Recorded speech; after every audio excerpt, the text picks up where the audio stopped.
Hello, everyone, and welcome to another episode of the Powerful Man Show. I'm your host, Doug Holt, with my co-host, Tim, the Powerful Man Matthews. What's going on, brother? Yeah, I'm doing well. Doing It, well. it's your birthday. Happy birthday to you.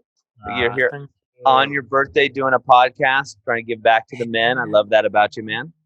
yeah. Well, you put a nice video together. I love that. Thank you for that. Oh, you're very welcome. Very welcome. Well deserved. Had to pay Yeah. each of the guys, but that's what you have to do sometimes. Pulling some favors. Pulling some favors, pulling some favors. So Tim, we were talking about something offline. It was really exciting. Got me fired up. But bring it to the table. What do we got today? Well, obviously, you and I had a meeting before this, and I showed you what we'd been working on for the past few months. Coming to surprise you, which I think I did. It Definitely. wasn't yet. It wasn't fully complete, but it's 90% of the way there. You can still see it all working with together, and the thing is, I don't know, Doug. Do you know? I've always had this vision in my mind, and of 35 was going to be the time. I don't know why. I could have even been like 30 when the Powerful Man just started, and we're hosting one of the events in Austria, and there was a speaker there. She was like a spiritual worker or healer, I don't know, clairvoyant, all sorts of things. And we'd flown her in to speak at the event.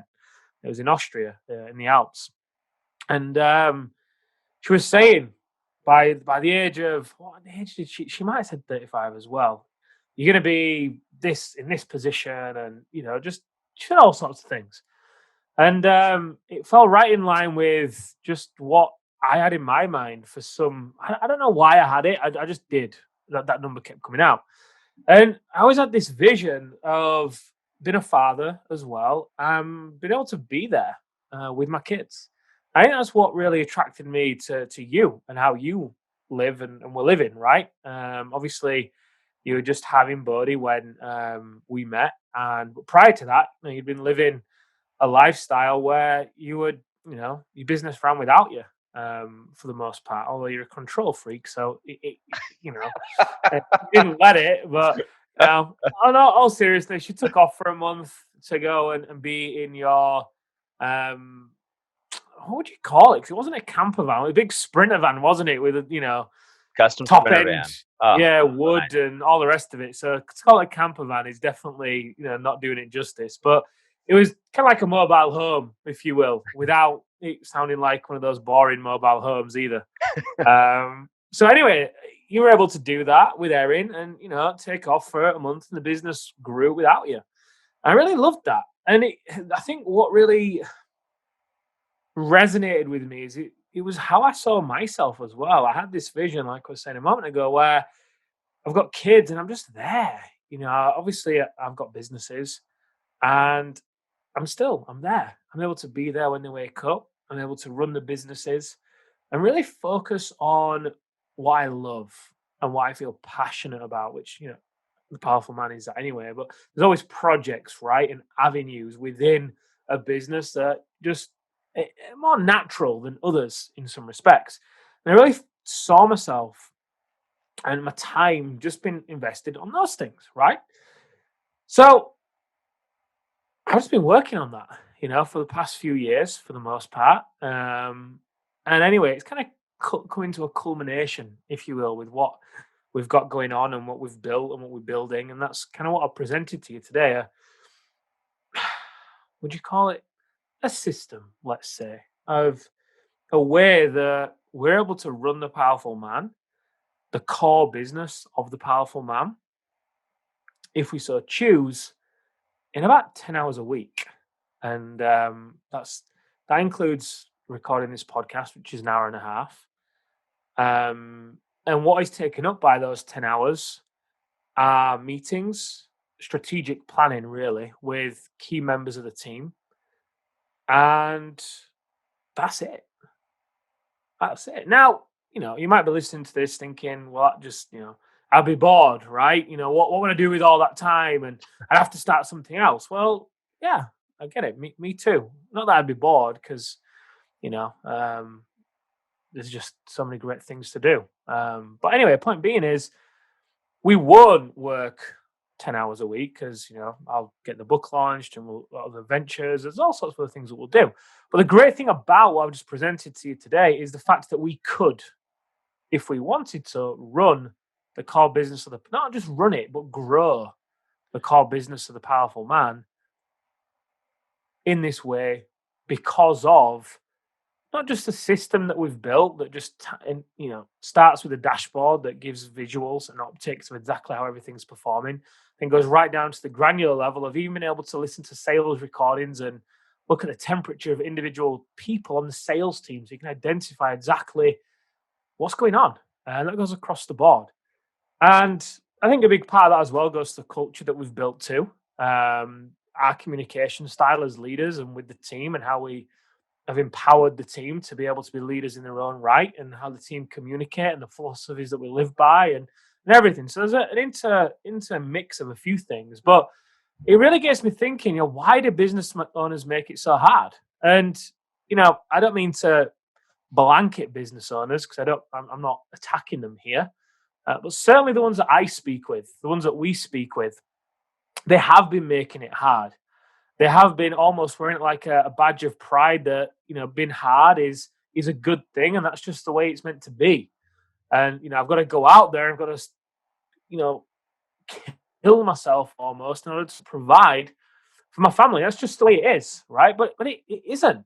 It isn't the way it is. And in my opinion, part of being a powerful man is creating the life that you really want to live, setting your life up in a way, building your life in a way whereby it gives you freedom and fulfillment, and you're able to then be pulled by your life rather than be pushed by pain. You're pulled by pleasure. So, um, I'm curious. Obviously, you've consulted with, God, a lot of businesses. A lot of super successful people. So, you're in this. You've been historically in this conversation a lot more than me, quite frankly. So yeah, I mean, what are your thoughts on this? Gosh, so many, man.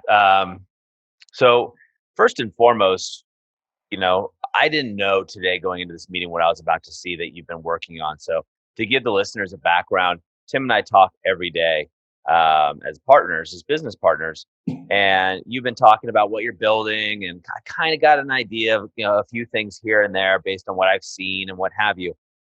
But what I've never seen a process and a system set up so completely, where you're using different avenues from a complete sales process to a customer service to the dashboard, where everything turns in. When you look at it from business, you could use KPIs, you can use, all kinds of different things you're looking at, but KPIs to critical drivers. We use that language, right? That system you built allows you to drill down to an exact sales call, listen to the recording and see what may have happened, then look at the salesperson's stats, see how what they've been reporting on their energetic returns on what they're doing, and then look at the whole team, and you can look at a history. So you can see the whole picture. This is like the most advanced optical playing field that I've seen, even in my consulting. I think what happens, Tim, is everybody wants this, but it's almost overwhelming. As business leaders, we all know we're supposed to work in the business or on the business, not in the business. Classic, right? And maybe you develop OKRs, right, or your KPIs for your team, and you move forward. And you check in on them weekly if you're doing an L10 or whatever you may be doing. But I guess what happens, you get so overwhelmed that putting the pieces together is just tough, right? You're dealing with marketing, you're dealing with sales, you're dealing with a new idea, you're dealing with a lawsuit, you're dealing with all of these things that as a business leader come in.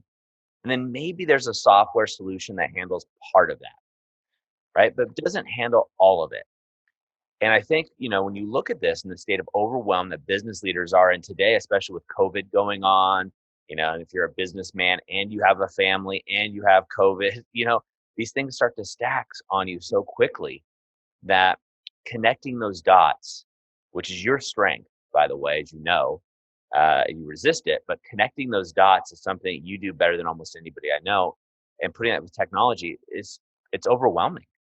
It's just overwhelming. Businesses will hire, high-end consultants, myself, and bring in teams to try to patch these things together, but they do it in silos, right? We do it in business in silos rather than looking at the whole picture, which reminds me of how at the Powerful Man, we teach the guys not to do their lives, right? We tell Mm, them not to silo their lives, yet in business, for some reason, it's okay, right? mhm, Sales and marketing are together, right? But how is that? How are we tracking all the things that are going and then having one, essentially dashboard or optics like we do the coil, right? We use mhm, this with the guys when they come in. We use a system called the coil so they can track their lives. And what you put together was essentially a coil or essentially a dashboard and a tracking system to get optics around the entire business, which then allows you and I, and we've kind of been doing this a little bit, but run off the dashboard and see if we're actually hitting the direction that we want to go. We focus on the podcast, we focus on what we do best, and it's going to allow us to grow. And mm. again, the reason I think I'm kind of going in circles is because I'm so excited, but I'm also just so shocked when seeing this and what you put together. Um, and it's your Uh, birthday too, which is crazy. But I think as men and as leaders, it's just overwhelming. You can get these pieces. People sell parts of what you're putting together. And transparently, we've bought parts of things and coaches and ideas, but nobody's put them together in one system that I've ever seen, right? No matter what the price point is, I've never seen a system that is holistic that allows you to drive your company from like a cockpit of a plane. And that analogy is used in business all the time, but you've essentially built a cockpit, and mhm, it's not like an F-16 firefight, airplane. It's a simple cockpit that can fly that plane. Like you've taken it back a notch and said, "Hey, look, here's the simple. If you want to drill down, you just click this button, and that drills down to this and to this, and you can drill down to the minutia, and even see, guys, you can even see the ad spend of that day and what's the result and who the salespeople are and what the calls were on those salespeople, then how that resulted in tasks and how those tasks were actually carried out and who carried those tasks out. And then what happened with there and what was the chat, what was the text message. It's amazing. It's bewildering. I'm still just in absolute awe and shock. and the best bit, it requires 0 communication. Yeah, yeah, it requires zero me. It requires, all of this, I think business owners historically have had a handle on to a degree, but they keep it in the head, don't they? And, Oh yeah. it's like they are the cockpit. No wonder they then go home on an evening, they're struggling to connect with the wife and the kids because they are literally overloaded. It's too much. And then things fall through the cracks. Customer service goes down. They then get stressed out. And then we spoke on a podcast a while ago, and we spoke about how for the past few years been able to 3x the business, and we're probably going to do it again. And this year, we're already on track. I think we've got 5 months of the year left. We've almost doubled last year. So yeah, we're probably going to 3x. But anyway, point being is this is one of the ways we've been able to do it because as well as this, we've got onboarding templates for staff when they're onboarded so they can get onboarded quickly and easily. We've got hiring funnels in place that can identify talent and we go through a funnel, just like you have a lead generation funnel, right? You're gonna have a hiring funnel. I heard someone say something super smart, and maybe it's just the first time I heard it, so excuse the naivety if you've heard it before. But he said, "Look, your hiring funnel is even more important than your lead generation funnel because you've got to have that steady flow of talent coming through. That you've got a pool that you're building. It's even more important than making sure you've got a ton of leads because you don't have to hire those people, but you've got to make sure in order to grow in impact and income and all the rest of it. Obviously, you've got to be able to pull people in and weed out the people that are not a good fit early on, so they don't even get onto an interview. And the hiring funnel does that as well. So yeah, and also I want to give a shout out to the team as well, right? Because there's been certain people on the team that have been really driving this with me. I've been communicating the vision with them and working with them, and to be fair, they've been doing a lot of the actual work on it. So kudos to those guys, Zaf, Ryan. You guys have been working hard on this. And what I'm really love is we've presented it to one, two, three people on the team so far, and everybody's reacted kind of like, well, not as much as you, but Arthur was like, "Whoa!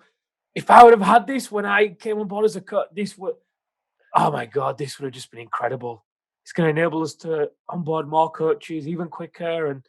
And Yeah, and look, you might be listening to this and it might be sounding a bit hypey or grandiose.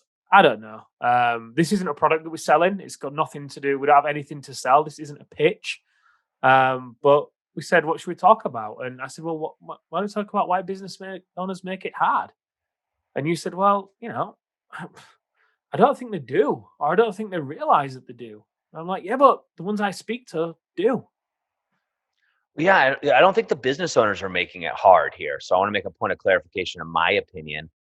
It's just you don't know this could be possible, right? So we have we have one software. I don't know if this is going to be interesting on the podcast. We have one software that does project management. We have one software that monitors marketing and tracks the marketing funnels and things. We actually have two pieces of software that do that. Then we have another piece of software that records calls and does sales. We have another software that does email marketing. We got another software that does communication. All of these things. And it's very typical, right? A software stack within a business. And you can get really complicated with your software stacks. But the difference to me, Tim, and if you have a software stack, you're killing it in business, right? So to speak, right? You're way ahead of the pack. I don't care where you work. Most don't unless you're at Microsoft. And then you have obviously have the software stack that you needed to. But most companies, when I go into Tim and talk to them, they don't even have a software stack, let alone one that speaks to each other and cross pollinates. But what you've built is something totally different, right? You've built a software stack, but then you've built a software stack that then communicates to a dashboard that allows the business owners to see exactly the health of their business at any given moment, right? Now, what you've set up for you and I is we get a daily report. It's literally a dashboard that tells you the numbers each day, the percentages, and where you are towards your goal. And that pre-populates, so it shows up on my phone. I get an alert when it pops up. I click a button, I look at it, and I can tell exactly the health of the company, the trajectory, and the growth rate. And if I wanted to drill down, I could. Business owners aren't trying to make it hard on themselves. They just don't know. It's kind of like men that come in through the activation method. Mm, They just didn't know this was possible. They want mm, to reconnect with their wife, their kids, themselves. And they didn't know that there was a system out there that allowed them to do so in a short period of time. Right. And every guy that goes to the activation method goes, I wish I would have done this earlier. Had I mm, known this was out here, I would have done it earlier. Every single guy. I think you're going to find when you show this to more people, business owners are the same way. Just didn't know this was possible, right? mm, Didn't know you could run an entire or multinational company, right, in one dashboard. And I think what this really, if I was listening to this, and because you can't see the dashboard and all that, what the takeaways that I would want to get out of listening to this is what is possible, right? mm, And expanding what you think is possible of what is out there. And can you make it easier on yourself, right? And not easy in the sense that, you're just working 10 hours a week and that's the goal. But if you're a business owner, I guarantee you have another business that you want to launch, right? Business leaders, you're going to work more than 10 hours, guys. Just the way it is. You're going to get bored if not. Trust me. Been there, right? So you want to launch another business. But what if you could run two businesses in 15 hours, right? And now you start to put these systems into place around your life. And really, you're building your business around your life. And that was the impetus for you to actually move through this, right? It was mm, actually kind of a pain point, right? If you like, hey, the powerful man has been growing as a movement of men for such a long time. It's growing rapidly. And you decided, hey, this has got to change. Like, I want to do more stuff. I want to have kids. I'm looking at the next stage of my life. And you built a solution because there was no other solution out there. mm. Do you know what? It's a fucking great moment because I've been saying this for ages, and I don't mean to be the guy that says like I told you so. That's not what I'm meaning to come across like But now. you are. But and I've been saying it to Amelia since I can't remember. It was the end of last year where I said, "Look, there's going to be this project. This is what I believe is possible. It's probably going to take me all year, and the result of this is going to be, I think I could grow this company with Doug 10 hours a week." And she's like, "No, you wouldn't do that." like, what are you talking about? Like, no, you just won't be able to do that. You won't be able to let go of the control and blah blah. I'm like, what? The only reason why I cannot struggle to let go of the control is because I didn't have this then. Yeah. How can you let go of control confidently if you can't see what's going on? Yeah. I don't know what other business owners like, but for me, I care too much about the men we serve. I Yeah. care too much about the people on the team. I feel a sense of responsibility to the guys join the organization and join the team. And a big part of what we do is we put them through the processes that we teach. And they come up with a vision for their life. And we then support them to live that vision, not just in the company, but our the company as well. Though Yeah. they work with us and help us with the movement, they almost get like the benefits of being a client too. So there's no way that I'm gonna just be like, cool, whatever, turn my back on, let something run without being able to see optics and then be able to invest into the team and in the men and back into the organization. So it's just a great moment. I was sharing some of this with Amelia, and she's like, you can see her like yesterday. And we've had a crazy week with lots of things going on. And she came up to me 2 days ago and she said, you know what? I think you're really fucking great. Whoa. I'm like, thank you. She went, how you have handled this past week and how what you're doing and what you've built is just incredible. Thank you. And I'm just like, awesome. That is Um, awesome. but yeah, it's just nice to be in that space of it's not complete yet, and it's never going to be over, and we're not going to take the eye off the ball, and all those things that go with it. And it's also important, in my opinion, to just recognize certain points in time, right? So I think another thing I would invite the listeners to consider and take away is, and you mentioned this, pay attention to what that vision is for yourself, because if I wouldn't have paid attention to what the vision is for myself, I probably would have bought into somebody else's. Oh, well, no, it's just the way it is as a business owner. Oh, no, well, you can't do that because of. It's like, no, fuck that. No, no, no, no. I've learned to really trust the vision that I have for myself and follow that, regardless of how it may seem to other people. And whenever I do that, things just tend to open up. They have a habit. They have a habit. And we've had people try and pitch us various solutions to this problem over the course of this year, 20 grand here, 10 grand there. And we've not done any of them. And we've just continued to move ahead. And yeah, And none it's of an them were solutions, though. That's the thing is the reason we didn't move ahead with anybody is because none of them there were solutions to segments of the problem, mm, right? And that's what I think as business leaders we face is people can present us solutions to segments.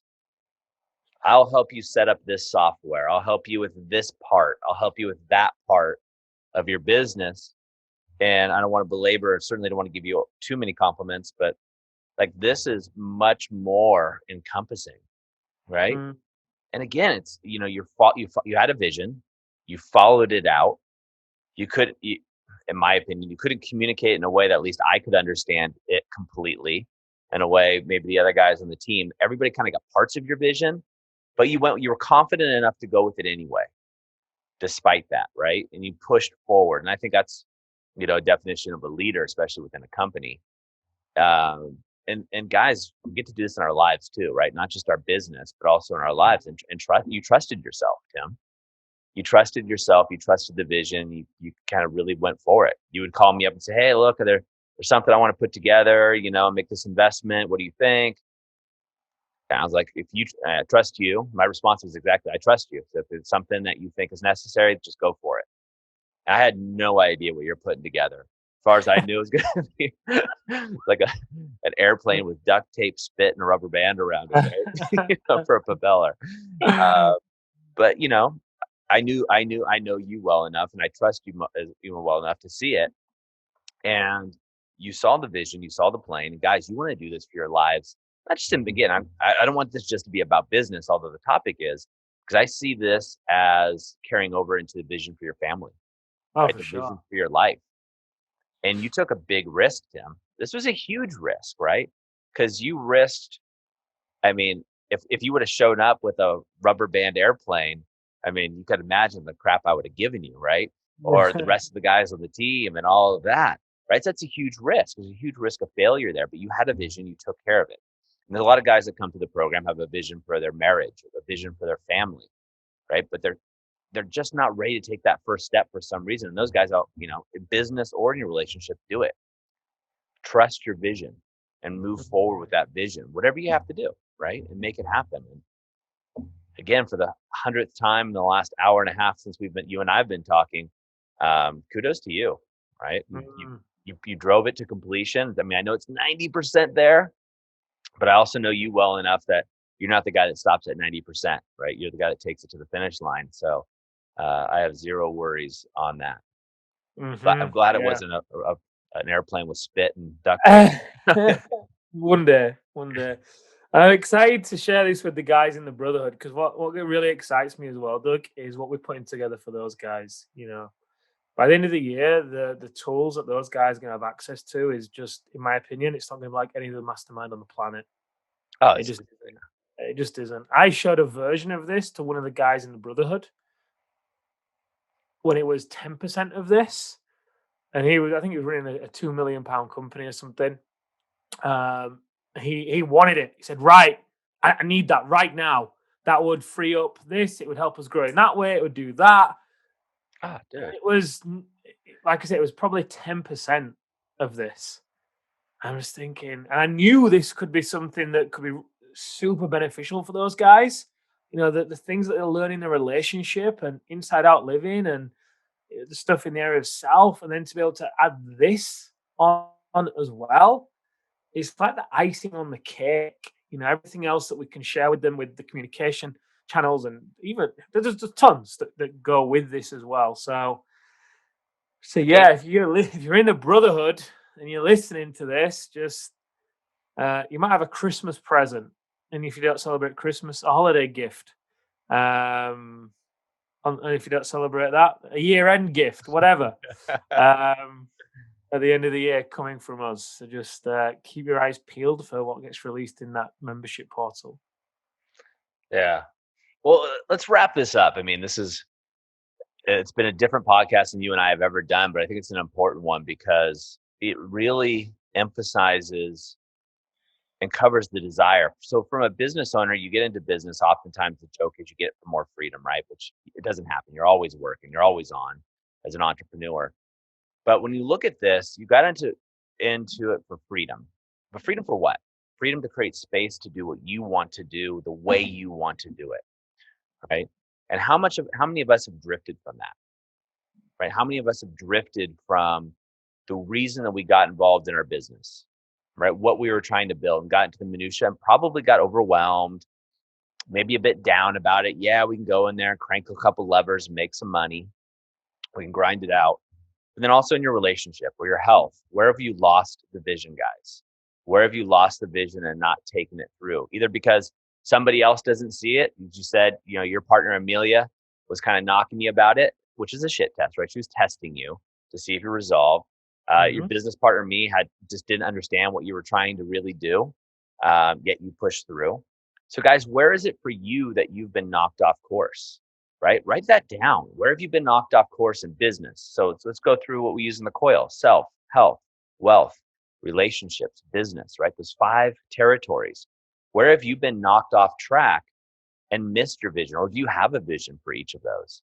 And if you do have a vision, how you want your marriage to be, are you pushing forward and doing whatever it takes? Doing what Tim did is hiring consultants, reading all the books, doing all this behind the scene work, which I kind of knew he was doing, but then putting it all together and really having that I am not going to fail at this attitude no matter what happens, and really making it work. So guys, I encourage you to write that down. Write down the vision for each of those 5 territories. So again, that's self, health, wealth, relationships, and business, right? What's your vision for there? And if you've been derailed, what are you going to do to get back on there and do what you take? So with that, Tim, happy birthday, man. What a birthday gift you're giving to everybody else, to yourself, and certainly if that was a gift for me, I'll take that.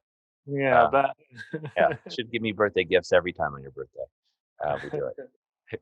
Well, gentlemen, that's a wrap for us. As always, go over to thepowerfulman.com patreon.com/bonus, where you can get a free training there. And also join us in the Facebook group if you haven't already. There's lots of great conversations going on there for men just like you. Until next time, we'll see you on the Powerful Man Show.